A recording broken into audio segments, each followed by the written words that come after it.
Hi అండి. And egg omelette అండి. Okay, easy method, చాలా బాగా టేస్టీగా ఉంటుంది. రసమన్నం ఉన్నా కానీ పప్పన్నం కన్నా కానీ సైడ్ డిష్గా పెట్టుకుంటే చాలా బాగుంటుంది. ఓకే అండి, ఇది పెద్ద ఎర్రగడ్డ, ఒక ఎర్రగడ్డ. ఓకే అండి, ఒక 2 పచ్చిమిరకాయలు, చిన్న పచ్చిమిరకాయలు అండి. ఇది 2 పెద్ద పచ్చిమిరకాయ అయితే 1 చాలు. మీకు కారం ఇంకా కావాలంటే ఇంకొకటి యాడ్ చేసుకుని నో ప్రాబ్లం. కొద్దిగా పసుపు పొడి వేస్తాను అండి, 2 కొడుకులు అండి. ఓకేనా, దాన్ని బాగా నలిపేసి ఎర్రగడ్డని బాగా మ్యాష్ చేసేవారండి. బాగా చేసేసి కొడుగుడు కొట్టి దీంట్లో వేసి ఈ విధంగా కలిపి పెట్టుకోవాలండి. కడాయి మామూలు దోసపైన ఉంటుంది కదండి, దానిపైన ఆమ్లెట్ వేసేది. ఓకే, నేను చూపిస్తాను. ఓకే అండి, ఇది బాగా ఇలా వేడి కావాలండి. పెన్ను వేడి అయినాక ఓకే అండి, దీన్ని మనం గట్టితో స్ప్రెడ్ చేస్తే రాదండి, మన చేత్తోనే స్ప్రెడ్ చేసుకోవాలా. పలుసగా అండి, ఎంత పలుసగా ఉంటే అంత పలుసగా వస్తుంది. ఓకే అండి, ఈ విధంగా చేత్తోనే స్ప్రెడ్ చేసుకోవాలి. ఎర్రగడ్డ నీకు తగులుతుందండి, మనం గంటితో చేసినాం వస్తుంది. గంటితో కూడా మందంగా అయితే ఓకే వచ్చేస్తుంది, పలుసగా పేపర్ లాగా వస్తుందండి ఇది. సరేనా, మన దోశ ఎట్లా వస్తుందండి ఆ విధంగా వస్తుంది. ట్రై చేయండి, చాలా బాగుంటుంది ఇది. రసమనానికి కానీ చట్నీ పెట్టుకోండి, మామూలుగా వైట్ రైస్ చట్నీ పెట్టుకొని మనం ఆమ్లెట్ వేసుకున్నా బాగుంటుంది.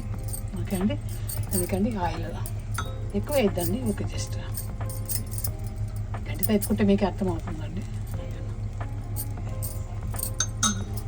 మళ్ళీ కంప్లీట్ అయినాక చూపిస్తాను. ఓకే అండి, ఇప్పుడు ఆమ్లెట్ అయిందండి. జస్ట్ చూస్తున్నారా అండి, బాగా వస్తుంది, చాలా బాగా వస్తుందండి. ముక్కాలు మంట పెట్టుకోండి అండి. సరే, 75% అవి పెట్టుకోండి కింద సైడ్. ఇది ఫైర్ ఎక్కువ పెట్టుకోవద్దండి, ఆమ్లెట్ రెడీ అయిపోతుంది. ఓకే అండి, ఆమ్లెట్ రెడీ అయిపోయిందండి. ఓకే, తీసేస్తానండి. ఓకే, ఇదే అండి, ఏం లేదండి, ఎర్రగడ్డ ఒక మీడియం సైజ్ ఎర్రగడ్డ, పెద్ద ఎర్రగడ్డ కూడా మీ ఇష్టం అండి. ఓకేనా, 2 కొడుగుడ్లు వేసుకోండి, పచ్చిమిరపకాయ సాల్ట్ తగినంత అండి, అంతే. దాన్ని బాగా నలిపేసేయండి, ఎర్రగడ్డని పచ్చిమిరపకాయని నలిపేసిన తర్వాత మళ్ళీ కొడుగుడ్డు వేసి దాన్ని కూడా బాగా ఒక బౌల్లోకి వేసుకోండి. బౌల్లోకి వేసుకొని దాన్ని కూడా కొడుగుడ్డుని కూడా బాగా వేసి చేత్తోనే నలపండి, గంటతో అవంతా స్ప్రెడ్ చేస్తే కాదండి. ఓకేనా, ఇప్పుడు ఏదో ఫ్యాషన్ వచ్చేసి ఉన్నాయి, అది మామూలుగా అది పిన్స్తో చేసే విధంగా అట్లా ఏమొద్దు అవసరం లేదు, మన చేత్తోనే వేసుకోండి, చాలా బాగుంటుంది. ఓకే అండి, అంతే అండి ఆమ్లెట్ చేసేది ఈజీ మెథడ్.